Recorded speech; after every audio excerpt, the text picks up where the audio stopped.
কিতাবের নাম হচ্ছে সিরাতুন নবী সংকলন। কিতাবের নাম কি? 7 পৃষ্ঠার ভিতরে লিখে রাখছে নবী তো আমাদের মতোই একজন সাধারণ মানুষ, দোষে গুণে ভরা, রক্তে মাংসের গড়া।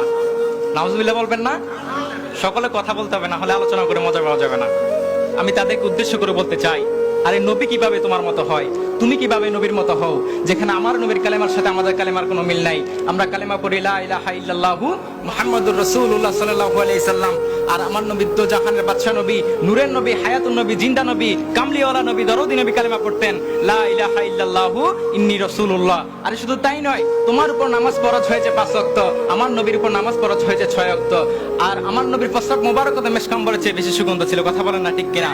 বুখারী শরীফের হাদিস, আমার নবী যখন ওযু করতেন সাহাবায়ে কেরাম হাত পেতে রাখতেন, আমার নবী যখন থুতু মোবারক ফেলতেন সাহাবায়ে কেরাম হাত পেতে রাখতেন, আমার নবী যখন নাক মোবারক থেকে শিং মোবারক ফেলতেন সাহাবায়ে কেরাম হাত পেতে রাখতেন। তাবারুক হিসেবে, বরকত হিসেবে, রহমত হিসেবে সারা শরীরে মেখে নেওয়ার জন্য।